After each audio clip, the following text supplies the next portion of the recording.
1935, the Lions win the NFL championship. The Detroit Tigers take the World Series. The Red Wings bring home Lord Stanley's Cup. Joe Louis begins his rise to world domination. This transforms the Motor City into Detroit, City of Champions. There's the crack of the bat, and we are off and running another episode of Detroit, City of Champions. I'm Jamie Flanagan. Charles Davison be in the chair in just a second, and we are hot off the just a great trip. We went down to Portsmouth, Ohio, and met all the amazing, wonderful people in Portsmouth, and they were having the big 90th anniversary celebration of the Ironman Game, which was just a battle royale between the Green Bay Packers and the Portsmouth Spartans, who became the Detroit Lions. And lo and behold, as the season this year wraps up, the Lions facing off with facing off with Green Bay once again, critically important. There's whispers and dreams of playoffs. But just for the morale of the team, I'm a dude, I'm 55 years old, and what the Detroit Lions have been doing to me for several years is well, let's just say it's not been nice. But we're excited. And just like I said, for the morale of the team, the importance of this game, and to talk about the importance of this game, pull in some of the pros, right? That's what we need to do. Get the professional opinions. This guy, he's the voice of, again, close to my heart, Detroit City football. Love it. The Golden Grizzlies out of Oakland University. He actually named play-by-play announcer of the year from our Detroit. And, of course, Woodward Sports, Neal Ruhl. Thank you for coming on the podcast today. Appreciate having you here. No, Jimmy, I was honored that you reached out. So I love talking about this kind of stuff. So I'm very, very happy to be here, especially big week, a lot going on with the Packers and the Lions. And let's get into it, man. Yeah, so they pushed it. How does this work, right? They flexed the schedule and pushed it to the nighttime game, right? So now it's Sunday Night Football. Who got pushed out, and how did that work? No, you guys know how it worked, man. It's Aaron Rodgers. No, honestly, not.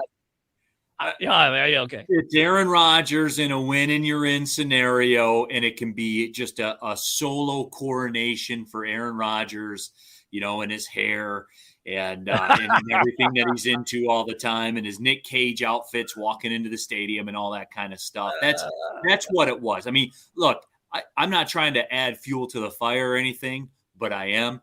This has nothing to do with the Detroit Lions. It doesn't. I mean, it's a nice sidebar. Like it's a nice sidebar that it'll give them some stuff to talk about when they go to take a breath after they get done talking about Aaron Rodgers. But that is what it is. Like through all this, that is what it is. And today on our show, Big D Energy on Woodward Sports Network, I was talking about it, and I was saying how if Seattle doesn't lose, it diminishes. It does. And look, I know, and this I got vilified for this. But it does diminish the game as far as because what's the goal? The goal is to win the Super Bowl. What do you got to do to win the Super Bowl? Get in the playoffs. Yeah. 100%. And I know the depths of where they were and everything. And I get that they're a young team and all that kind of stuff. And I am kind of getting energized. Just the vibe, Jamie, you're giving me about the Lions and the Packers and this Aaron Rodgers guy, man. Like it always comes back to that. That's why they're doing it. And people wonder why, and that's the entire purpose of Detroit City of Champions podcast, is to remind everybody, it's like, why is Detroit so fanatical about their sports? Why are we so deeply rooted and root for teams that Lucy with the football, pull it away and let us down? And it all goes back to the 1935 season and when Detroit became the City of Champions, and because the Lions won their championship, the Wings took their first cup, and the Tigers got their first World Series, and then the 30 other championships that all happened in that year just made this the sports town hands down. Just and no one's even come close since. But before the Lions came here, they were in Portsmouth and they played that amazing Ironman game where the 11 guys stayed on the field, both sides of the ball, the entire time. And Potsy Clark was like, the only way you're coming off is on a stretcher. And and they did, and they won, and they knocked Green Bay out of, because Green Bay had won the championship, I believe, 4 years in a row prior to that. And this game, the Lions beating the Packers in 32, had knocked them out of the out of the playoffs, out of the championship for that year. And so that rivalry began. And I remember growing up and just the Thanksgiving game very often being with the Packers, just over and over again, facing off with them in memorable games. So how important is this? Because you're saying it's the Rodgers show, but do you think this game, a win here, is important? Not even if the Seahawks win, and we're not in the playoffs. I think this is huge for the morale of people loving the Lions. Well, Jamie, it comes back to this. It's huge for me because I don't like the Green Bay Packers. Bottom line. So it's huge for me. It's about me. No, but Jamie, seriously, because I'm like you, right? Like, I'm respectful. I'm a big memorabilia guy. I have a lot of signed photos and helmets and stuff like that. One of my very favorites is I have a 16 by 20 picture of Joe Schmidt sacking Bart Starr.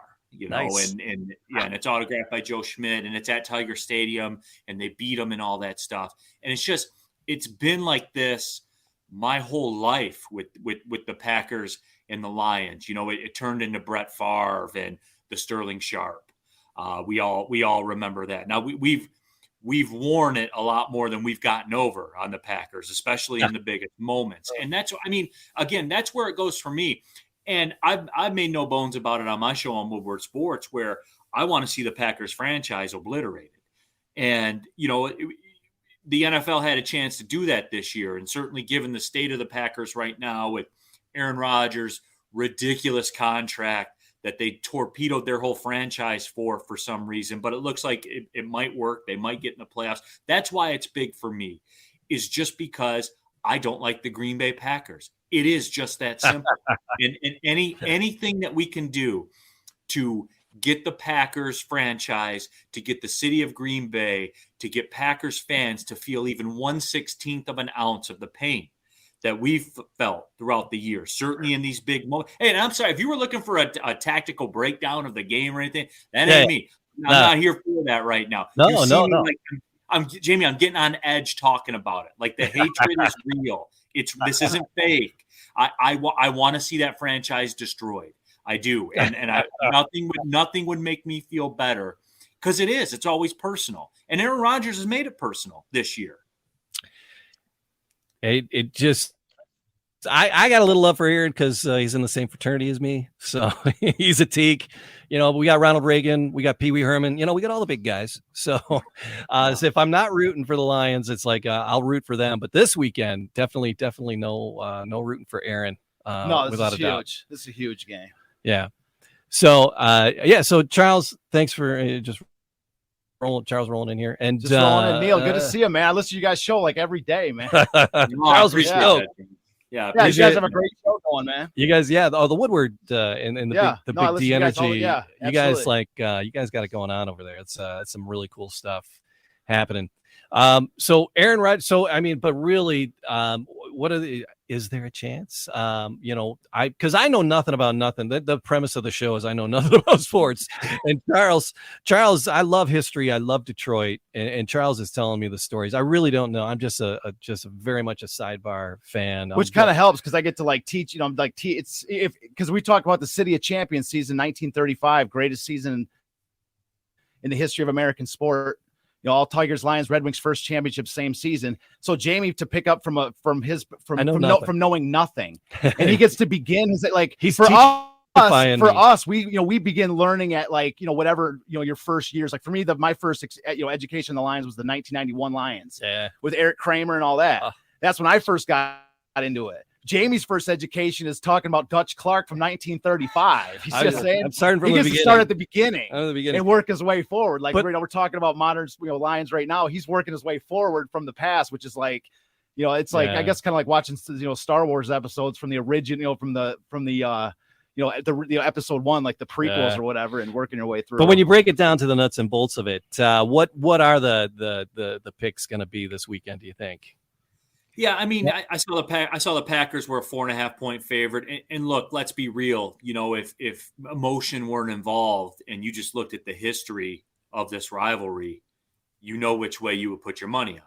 I mean, the NFL football fan that's going to be watching this game in Butte, Montana, you know who they think is going to win the game. And look, the Packers are hot right now, right? I mean, they are. They're getting it going, and Aaron Rodgers always makes a run, and every time you think you've got him destroyed and you got the franchise destroyed, he rises from the dead like the Undertaker. He is like a WWE character. Is it really? Yeah, he is. It's just, but I don't care about any of that. And you know what? To be honest with you, I want Seattle to lose because I want all the chips in the middle of the table, and there are no excuses. And look. If I had to bet my family's grocery money on it, is anybody going to bet on the Lions again across the nation? No, probably not. But damn it, I want the shot. I want the shot. Yeah, I got my money down on them. Oh yeah. On the Lions, I got them going to the playoffs. I got my money on them going to the NFL, winning the NFC Championship, and the money on the Super Bowl. Optimism is what we got. Oh yeah, I got ridiculous odds, dude. Ridiculous. So, what's the odds on the Seahawks? What's the prognosis on the Seahawks winning? Well, they've been hot, right? This is the ultimate thing, man. They're going against the Rams with Baker Mayfield. Like Baker Mayfield's playing for us this week. That's crazy. Yeah, well, hey, look at it this way too. It is a no-lose situation when you boil it all down, because the Rams could pretty much lock up that number 5 overall pick that we would get with a loss. So there is that. Obviously, I would trade that for the Rams to win that game. And look. Here's the saving grace. And the Seahawks, I think, are a 6.5-point favorite right around there to win that game. Baker Mayfield's playing for his life right now. Yeah, that's what I told somebody that earlier the other day. He's playing for his life. He's got everything on the line. Yeah. All right, Neal, I know you're on tight time. So can I throw one thing in there real quick, because I kind of relate. So I just want to throw one of my favorite elements of this upcoming game that maybe I'm not sure if anybody's really covered or talked about. But my favorite game in the last probably, I don't even know, many years, 5, 6, 7 years, my favorite game that I've watched with the Lions, and I have not been this engaged with this Lions team since in a long time. Campbell last year was when I really have started getting back into it. But my favorite game that I've seen in years was the final game of last season when they played the Packers. And the Lions had nothing to gain. Nothing. They in fact, that was the game the Jaguars won that game. And if the Lions lost against the Packers, they would have locked up the number 1 pick and got Aiden Hutchinson, right? They would have had that's all they had to do was just lose. Because the Jaguars won, and they were like, oh, if the Lions lose. And I thought about it for a second, and I thought to myself, I have never wanted the Lions to win a game more than I want them to win right now. I want them to win that game so bad. I'm like, I don't care. I want Aiden Hutchinson so bad, but I'm like, I don't even care. I don't even care about that. You could see the players fighting so hard. I'm like, dude, this is how you build like teams and chemistry. And like, this is like, screw the draft pick, win this game. There's everything on the line. In the Packers, I thought about this last year while that game was happening, was that the Packers pulled Aaron Rodgers, I believe, right at halftime, going into half, because the Packers were going to the playoffs. And I remember thinking to myself, what if the Lions win this game, right? And it catapults them into that winning culture, winning mentality, right? And then next year, they end up overturning the Packers. And it started when they pulled Aaron Rodgers. Well, we got our chance on Sunday. Yeah, they did. That's what I'm saying. Like, here it is right in front of me. It's crazy. Like that's kind of the way I see this game is that it's like, what if that, of course they were battling all last year, but there was that final game where they theoretically had nothing to play for, but it was really like they had everything to play for. They're trying to build that winning culture, and they won it. I was never so excited to see them. Like, I was so happy that they won that game. They were so happy. And then the craziest thing, they still got Aiden Hutchinson. Yeah. They still got him. I was like, they still got him. I love a little Aiden too. Yeah, I do have to get running, but I will leave you guys with this. Yeah, thanks for the 2 minutes. Man. Yeah, absolutely. For me, my big thing, and you watch the show, so you hear me talk about this. I'm big draft capital guy. Like the second you can't make the playoffs, I don't want the team to win anymore because there's no reward for it. You're only penalized, really. And I didn't set up the system that way. The NFL did, so don't be mad at me. Sure. But for me, and I've always held true to this. I put that on hold when they play I hate the Green Bay Packers. I do too. Absolutely. I hope that you guys have gathered that. If you walk away with anything else other than this, know this. I don't like Aaron Rodgers. I don't like, maybe run some conditioner through your hair or something like that. I don't like the Nick Cage outfits he wears to the stadium. I don't like how he tells people I've been immunized for COVID. The McAfee shows, all of that stuff. I've had enough, and I want somebody to take them down. Yeah. And who better than our Detroit Lions to do that? Absolutely. I'm looking forward to it, man. What a great game, man. All right. Big D Energy, Woodward Sports Network. Thank you so much, Neal. I'll be watching, man. Good to see you, dude. Thanks for coming on our show, man. All right. Appreciate let's do this again, man. I'd love to get back in with you guys, man, for sure. Would love to talk more, man. That'd be great. Absolutely. All right. Be good. Have a good night. Yeah, you too, man. See ya. Hey, look at that. That's it. Chris and I are gonna talk while you're gone. Chris won't feel bad if the Lions don't make the playoffs because he didn't think it was their year. But the Packers make it, then he'll be cheesed. So Chris helped us design. We're here in the Charles is like, this is the first time Charles is in the new setup in the new studio. We have a little bit of a different footprint. The old table's back, and Chris said he loves seeing the crest that he and Charles created come to life on things. So t-shirts are available at wearingfunny.com. You can, but I created this hockey jersey. Chris, I'm pretty damn proud of this. And it's a hockey jersey with the crest on it. And of course it's got to say Detroit 35 on the back. So it's pretty proud of this little hockey jersey. Got 35s on the sleeve, and pretty happy with the way this turned out.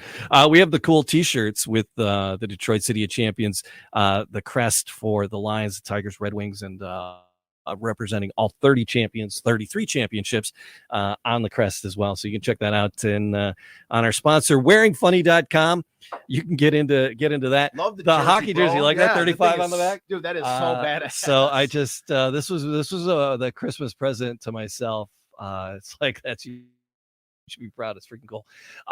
Chris, this would not be anywhere. This would just be a silly shirt if it wasn't for the magnificent crest that you guys created to put on this. So thank you very much. And we're in Charles, this is the first time you're in the new I wanted to point it out. This studio is freaking amazing. In the new footprint here. Yeah. So this is incredible. You got the old table in, man. Yeah. This is my favorite table of all time. I know. So this it looks was kind of awesome, cool. dude. I walked into a freaking palace in here, dude. All right. More presents, more gifts, because we're talking about how the rivalry between Green Bay and the Lions has gone on for so long. And that was the crux of the last episode. We were in Portsmouth for the 90th celebration. So we're kind of reviewing what we did there. But before we get to that, it's more Christmas presents. Grab that little box on the table there on the heater behind you. Hopefully put plastic on the heater. That's a good idea, James. That's coming down from Chris. Chris, he hasn't seen this yet. Yeah, so you can pull that out. So it's yank that out. No, just yank that out. Oh, you're and then dang, so there you go. Look at these things. So there's one for you, one for me. Those are freaking awesome, man. Chris, way to go, so bro. Give a guy. Did you show these to the camera? No, not yet. This is. Can I show it? Yeah, you can show it. Look at that. Yeah. So dude, that's our crest that we made. You 3D printed this, Chris. Yeah, those are pretty awesome. That is freaking sweet, dude. So he printed one for you, one for me. Damn, so these are the first. Those are freaking sweet, dude. There's gonna be a day in the future. These are gonna be put on like the Eddie Bauer edition. SUVs or something, dude. Like that's what it looks like. It belongs on, man. It's kind of hot. So that thing is sick, Chris. But again, it's all a celebration of 35. Yeah, and that thing is just hot. Man. Yeah. So the amazing year, the amazing championship. Man, we got to get some more of these, bro. But it was all the rivalries. And one of the biggest rivalries to come out of that cluster of years and that journey to that 35 year was that big Ironman game. Yeah. With in Portsmouth with the Portsmouth Spartans. Yeah, and you wanted to recap. So what did you want to? I mean, nothing specific. We're doing right now exactly what I was going to hope we were doing, which is kind of follow up what we did down in Portsmouth with with a little conversation in the studio. Yeah. I just wanted to say real quick before we move on that if anybody hasn't seen the last show we did, the episode 82. If there was one show that I'd want anybody to watch, that we've done all the way up until now, I think that's my favorite show that we've done. Okay. I absolutely love that show. All right. We had a fantastic group of people with us. Amazing. I had that show down in Portsmouth with that group of people, and in that just in that environment we had, that entire experience was, I mean, we were in the absolute, we were in the soul of football down there, man. And the way that those people, I feel like when we left, I know you weren't feeling too great when we left, Jamie, but when I left, it was I was genuinely sad to leave that place, because I feel like we have an entire group of people down there that are our friends, man, like almost like family, dude. Right. And that show, I've thought about that show so much since we did it. And if anybody hasn't seen that show, it was just our last episode. It was 82. This is number 83. That was 82, I believe. The last show, the special episode down in Portsmouth. Anyways, it was an absolutely amazing time. And it was my favorite show that we've done so far. I absolutely enjoyed every second of doing that show. Oh, and I'm telling you, because I was pulling down. So you sent me some images, but I have some images as well. And then you want to talk about going to the birthplace. I have the one thing I want, if in case people haven't watched it and they don't want to, the one thing I wanted to kind of summarize about what we did last week about being down in Portsmouth was the thing to understand about the Lions rivalry. Okay. Rivalries. A lot of times people think that a rivalry just that team is a local team, so it's a natural rivalry. And in large part, it's true. Right. Okay, Chicago was a sort of a proximity city, so it's a natural rivalry for Detroit. Milwaukee and Green Bay, it's a natural sort of, general Midwestern area, so it's a natural rivalry. And so, but one of the things that a lot of people don't ever think about, especially when it comes to the Lions specifically, is that there's an actual reason why. That there's a reason why the teams were proximity. But the rivalry between the Packers and the Spartans, the Portsmouth Spartans, before they came to Detroit, that rivalry grew. That's what we talked about. We spent a great deal of time in the last episode talking about the evolution of the rivalry between the Portsmouth Spartans and the Green Bay Packers. I mean, It was a blood feud. Well, you're talking about the NFL, yes, and the birth of the NFL. Yes. The reporter had sent me this photo, and it's a historical marker there at the Portsmouth Stadium, at Spartan Stadium. Randy there. Yowie, yeah. He sent me this photo of the historical marker. It is the site. It is the very first NFL game. It is the site of the very first game. Yes. The NFL. Yeah. So That happened in 1920. Two professional teams met on the field there. And then this was dedicated in 2004, but it ultimately became the home of the Spartans and the site of that Ironman game, which just it cemented the rivalry between that team and But Green the thing Bay. that was cool about the Ironman game specifically is that it was the crescendo of this rivalry between the Portsmouth Spartans and the Green Bay Packers. Mm-hmm.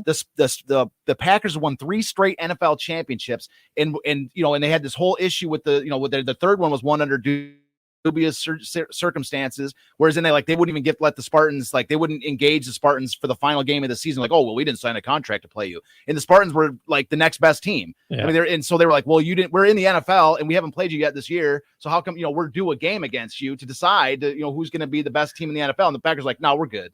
And the Spartans were like, no, you're man. not good. And so we're like, no, we want to win our NFL championship. And they're like, no, we're good, we're fine. And so they won that third NFL championship by basically default. They didn't even give the Spartans a game. And so that's why and that's why the Spartans joined the NFL. They spent all kinds of money. They built a stadium because they wanted to play the biggest and best teams out there. They had a great team. And so they, by getting denied against the Packers, that was the main. We're like, well, what do we join the NFL for if we can't get to play the Packers? So that was their mentality. Yeah. So the idea is that the following year the Spartans played the Packers in Green Bay, lost by, I think it was 3-0. They lost by a very, very low score. And Potsy and Curly Lambeau got in an argument. Potsy Clark, of course, is the Spartans coach, got in a huge fight with Curly Lambeau. And he was like, we're going to beat you with only 11 guys when you come up. That's how good we are. We don't even need our full team. And so when they came down to Portsmouth, Potsy had to live up to what he said to Curly Lambeau, and he ran only 11 guys out there. He's like, we're so good. And this is how good we are. We're going to only play 11 guys against you. Yeah. And they beat the crap out of them and knocked the Packers out of their third straight, or, they're out of the running for their fourth straight NFL championship. Right. And of course that game set up the first NFL championship game against the Chicago Bears. And that's where and then from there, that's when the real rivalry began with the Bears and the Spartans, because the Bears beat them in that championship, and then this sort of a similar scenario unfolded against the Bears. But what's important to understand, because I know we've covered all this before, of course, in the last show, but what's important to understand about this is that when the Spartans, and this is one of the things they don't talk about on the TV or anything like this, when the Spartans came to Detroit, when this team was transplanted to Detroit, it wasn't just a bunch of random guys in a franchise like this. That rivalry was transplanted with them. Right. That rivalry came to Detroit. And so when the Packers and the Bears came to Detroit to play against the newly built, newly named Detroit Lions, they were playing against the guys that had knocked them out in the Ironman game. The Bears were playing against the guys who were developing the rivalry since the first NFL championship game in 1932. So moving to Detroit gave the Spartans players a new lease on life to continue their rivalry against these teams. For the fans of Detroit, it was new to them. Yeah. This is new to them. They had no idea. They had to get to know the players' names. They had to get to know, they had to get to know, they hadn't had the NFL in Detroit in years. I mean, in the previous teams that had been in Detroit as part of the NFL were just, flashes in the pan that just disappeared within a year and got rolled by every team in the league. So that's, for the fans of Detroit, the Tigers are playing are playing fantastic. And so they're, totally the attention diverted by the Tigers.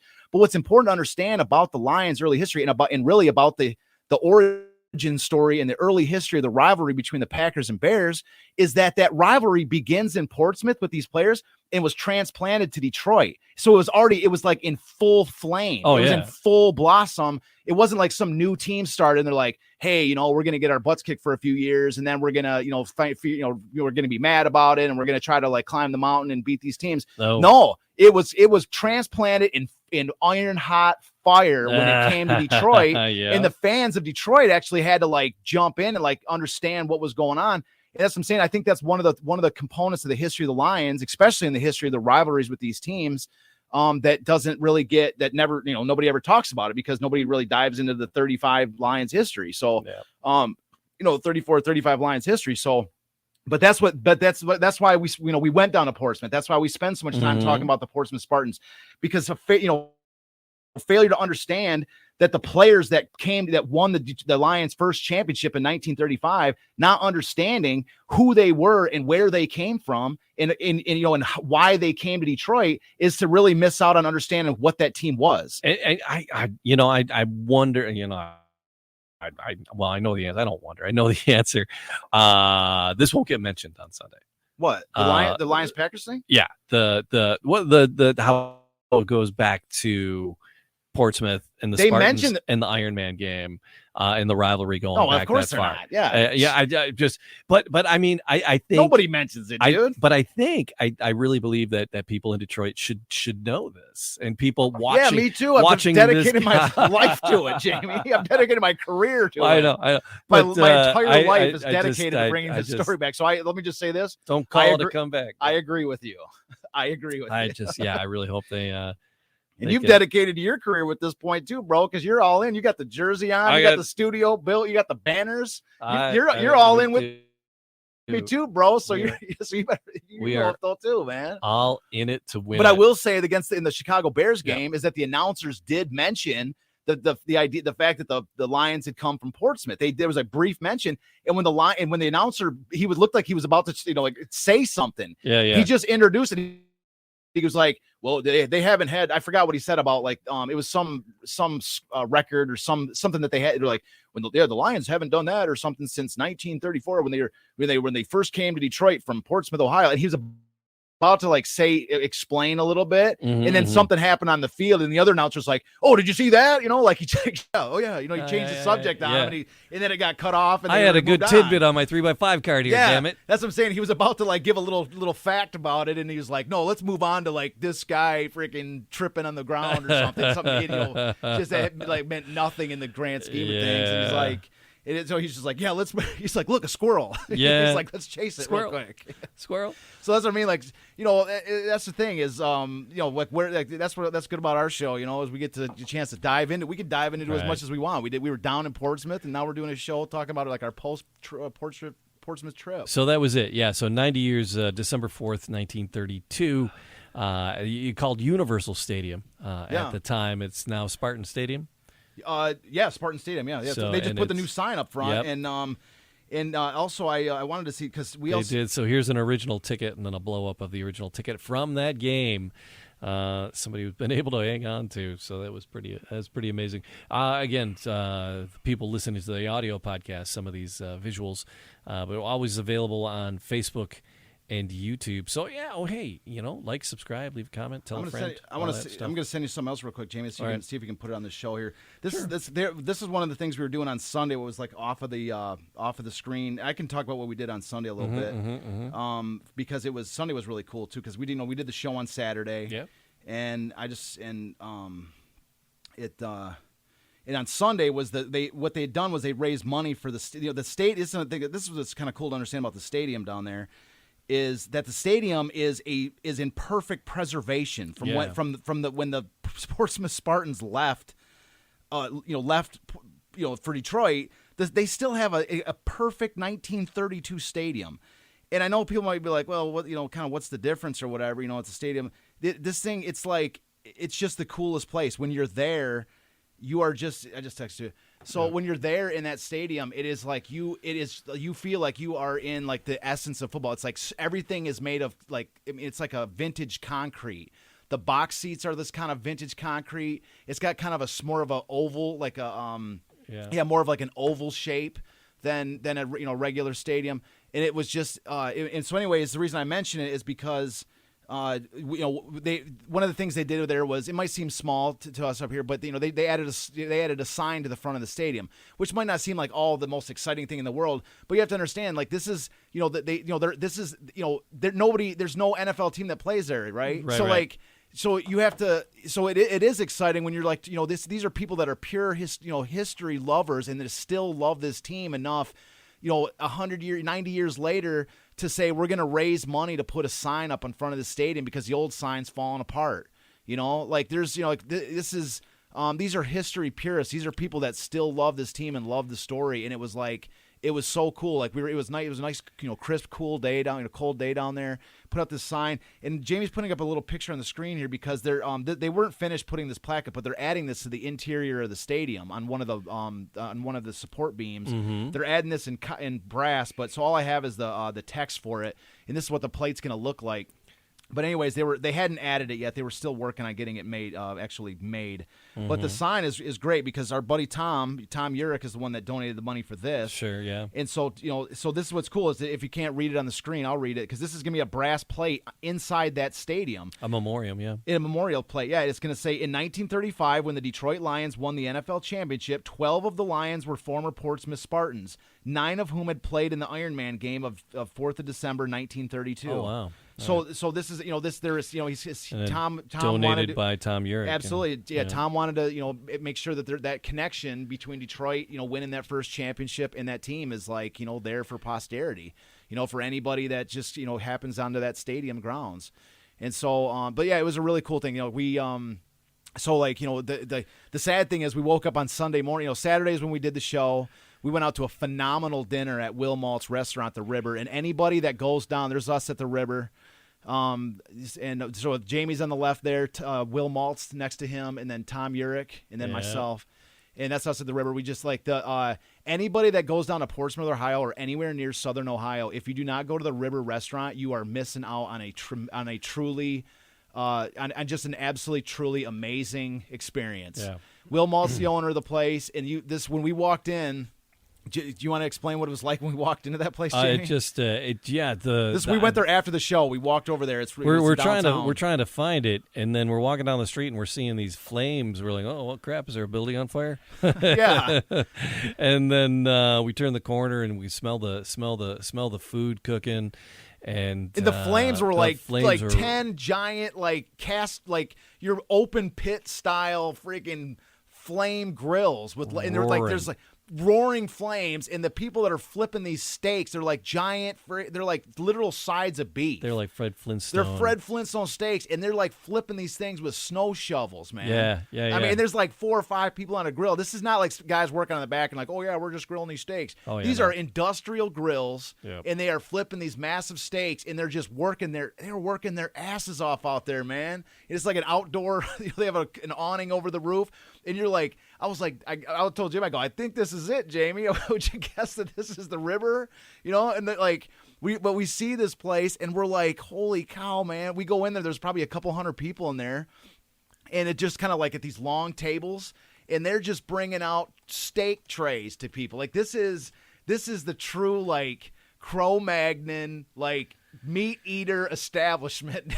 Like, what do you have to drink? Whiskey. Okay, great. I'll have whiskey and steak, please. Yeah. And they bring out the steak. We ordered a small, and it's the biggest damn steak I've ever had at a restaurant. Oh, yeah. It's the biggest steak I've ever had in a sitting, whether I'm sitting at my own house. Yeah, it was. My God, they were monstrous, dude. Yeah, it was. Yeah, just amazing. Amazing food. They're amazing food, fantastic. I took a picture of the outdoor. This is what the outdoor looked like at night after the grills were taking a nap for the evening. Trying to get pictures. There's these are ginormous, ridiculous grills. Yeah, sized grills. Yeah, we met Will Malt's son, Che. Their whole family's great. It was phenomenal people. Yeah, it was an experience, and he said that they sell the second most Angus beef of any location in the United States. I don't doubt it. There's one did you place. Doubt when he did you doubt there's one place in Texas that sells more. But they sell more Angus beef than any place in the United States. When he told us that fact, did you dispute that at all? No. There was absolutely no dispute. And this is like right off of the downtown. This isn't like out in the country somewhere. Like this is like downtown Portsmouth. There's this. First of all, there's an incredible Christmas. They won. I think it was 2019. They won the Hallmark Christmas Award for greatest like Christmas downtown setup. I think it was 2019. But they won this award, and you see why. Like, they've got Santa Claus outside walking around, like, he wasn't just ringing a bell. He was, like, owned a store nearby or something. I got my picture taken with Santa Claus. Yeah. Did I send that picture? No. I got my picture taken with Santa Claus. Yep. But it was just this phenomenal downtown setup. The downtown was looking great, man, from last time I was down there. But the river was just right off of downtown. It was right there. We walked there from our Airbnb. It was great. So it was an amazing time. It was an amazing weekend. Yeah. Awesome hosts, keeping us entertained. Just the great people, man. While we were there. Yeah. And it was a really great episode. So the last episode it was 81. You can check that one out. Was it 81? Yeah. And this is. Yeah. Why do I keep seeing 82 or 83? This is 82, and this one's okay. 82. All right. And then. Yep. So, there we go. So, no, it was great. But and then the final day, of course, we mentioned Jamie wasn't feeling too great the next day. Just a weather change or something. I'm not sure exactly what was going on. He was not feeling up to going out to the stadium and stuff. I just hid in the B&B. No, it was kind of cold too. Yeah, and I just. But there's a couple of pictures. Like the reason I'm kind of mentioning the second day is because we had a chance to go. There's a right off the stadium. There's a place called the Stadium Lunch. And it was and the Stadium Lunch is another place. It's if you have a chance to get down there, then like this is real Portsmouth like restaurant type place. It was a kind of place where you go to like watch a football game, have some drinks, and it's like it's basically no frills. Right. It's been there for like 100 years or something. I don't know. It's been there forever. And like the people there's a guy there that had like every single Portsmouth piece of Portsmouth memorabilia you can imagine, like every game program. Banners and everything. This is me with Christy. She was so awesome because it just kind of show you how no frills this place was. I loved it because I went there. I go, hey, I wanted an Irish cream, a coffee with some Baileys in it. And I go to the bar and that's the girl I was talking. She's got a Spartan shirt on, by the way. Yeah. And so I asked Christy, I say, hey, Christy, I was like, I go, hey, Wilma was like, hey, this is Christy, And so anyways, I go, hey, you got an Irish coffee? I'm dying for an Irish coffee. And she's like, no, we don't have, we don't have that. And I was like, okay, I'll just take regular half and half. She's like, no, we don't, we don't have any cream. I'm like, I'm like, well, I'll take it. I'll drink it black, that's fine. Yeah. And then, so it was, I was laughing. I'm like, yeah, that's cool. Whatever, like no frills. I'm down with that. And so anyways, but it was funny because it would for everybody's eating these sandwiches. I'm like, man, those things look good, Yep. And so I was like, hey, I'll take one of those. And so she tells me what it is, and there's no menu. This is what they're all eating, and it's a thick cut of bologna with pepper jack cheese and onions, right, toasted and everything. And so I'm eating it. I'm like, they give it to me, and I'm like, man, this is freaking great. This is great. I was drinking all night and stuff, so I was, the sandwich is great. I'm like, hey, Christy, this is great, And then this guy comes up to me and he goes, we call that a Kentucky steak down here. And I go, and I go, everybody in this bar is talking to each other. Like everybody's like, I'm not sitting by myself at the table. Like there's like a room full of people. We're all like laughing with each other and stuff. And this guy goes, we call that a Kentucky steak. I was like, do you? And he goes, no. I go, well, what do you call it? He goes, a bologna sandwich. I was like, and everybody was dying. I was like, dude, yeah, that seems about right. It's just like I mentioned this story because it was like, dude, we felt like they made us feel at least, they made at least me. I thought they did the same to you. They made these people down in Portsmouth. If you have a chance down there, you go down there and you tell them, me, Jamie and Charles, you go down there. These people are like, you meet up with Will Malt at the river. These are like our family down there, man. And we, I just want to say, like on film, whatever, like I've enjoyed every moment of meeting everybody down there. You guys all made us feel great, and just a truly great experience. And that's kind of what I wanted to do the episode, the follow up, is because it's just to be able to, just another thank you, because they were a tremendous group down there. Yeah, great. So good luck to our Detroit Lions as they head into this rivalry game once again. And I got money on going to the Super Bowl, bro. Fingers crossed. I got money on going to the Super Bowl. We want to see it. Thanks to Neal Ruhl for joining us, Woodward Sports, the Big D Energy morning show. It was super awesome for him to come in and chime in talking about the importance of this and the unimportance of Aaron Rodgers, apparently. Yeah. So, but that was cool. I would love to have him back. And it'd be great. And we'll do more of that, and we'll do more of this. So please like, subscribe, leave a comment, do all those podcast things, and all the podcast places. DetroitCityOfChampions.com is your one-stop shop for all of that. WearingFunny.com for all the merchandise. They got that hockey jersey on there. Man, we can make it happen. Jersey or these things. I'm telling you, if you want the hockey jersey, we can make it happen. I'm telling you right now, you want one of these. These 3D crests are like the coolest things, man. Yeah. We got our own graphic. That's great. And we got to get these things up there. I'm telling you. All right, we're gonna do it again next time. It is Detroit City of Champions.